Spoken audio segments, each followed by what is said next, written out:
gente já viu pessoas que estavam cumprindo medidas cautelares, né, tinham sido presas, foram soltas e tal, e que continuam, de uma certa forma, desrespeitando, né, essas medidas que elas teriam que cumprir. Lembra que um dos nomes envolvidos naquela tentativa de colocar uma bomba perto do aeroporto de Brasília, um deles usava a tornozeleira eletrônica e estava envolvido nessa tramóia, nessa conspiração para promover esse massacre. Quer dizer, tem monitoramento ou não? Mas, enfim, você também não pode, de fato, manter as pessoas presas indefinidamente. Foi um grande número de pessoas, né, foram presas imediatamente após os atos golpistas, e eu vejo agora o ministro, então, né, ele tem soltado assim, algumas levas, solta mais uma, o que nos dá a impressão, né, de que, sim, ele e sua equipe estão atentos, né, à situação de cada um. Então, se você chega à conclusão de que aquela pessoa, né, teve uma participação, digamos, secundária, né, não é organizador, não é planejador, não é estimulador, teve muita gente ali que estava sendo usada, né, como bucha de canhão, como se diz. Né? Então, se você chega à conclusão de que aquela pessoa tem uma participação secundária, não oferece perigo para a sociedade estando solta e tem condições, né, de, então, cumprir essas medidas cautelares, então, ok, ele libera e vai ficando, então, vai reduzindo esse número para aqueles que tenham tido uma participação maior, né, nesses atos, que, como disse o Bombig, cada vez que a gente vê esses vídeos, de fato, embrulha o estômago.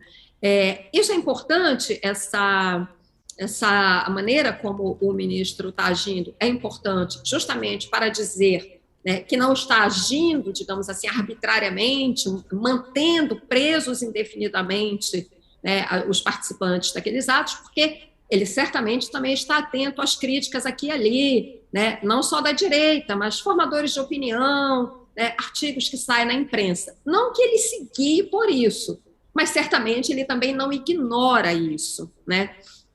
Então, eu entendo essa decisão nesse sentido. Agora, quero só, para arrematar esse assunto, né, lembrar que o ministro Alexandre de Moraes, certamente vocês já conversaram aqui no All News sobre isso, mas eu só quero lembrar, porque de fato eu acho uma decisão importantíssima, que foi aquela em que ele decide que os militares que tiveram participação nesses atos serão julgados, serão investigados, melhor dizendo, pelo Supremo, por ele que é o guarda-chuva, digamos assim, dessa investigação, né? É uma decisão, ela pode mudar, inclusive, um determinado paradigma com relação a julgamentos de militares, porque aqui no Brasil, militares sempre foram julgados pela justiça militar.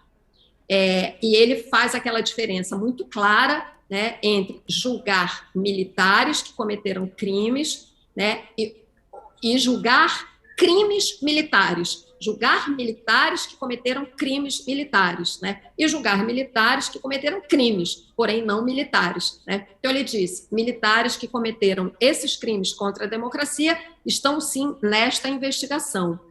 Então, assim, só para dizer que eu, particularmente, até onde acompanho as decisões do ministro Alexandre de Moraes, né, vejo que ele tem feito essa distinção muito clara entre organizadores, financiadores, estimuladores, pessoas que têm um nível de responsabilidade maior, como é o caso de militares, né, e simplesmente aqueles que estavam lá, né, como massa de manobra, digamos assim. Né? Então, eu acho que essa medida agora dele, claro, a gente está sabendo aqui em cima da hora, ninguém leu a decisão ainda, me parece que caminha nesse sentido de aprofundar a investigação e separar aqueles que, né, talvez já tenham dito nos seus depoimentos tudo que deveria ser dito e que podem agora ir para casa, me parece isso.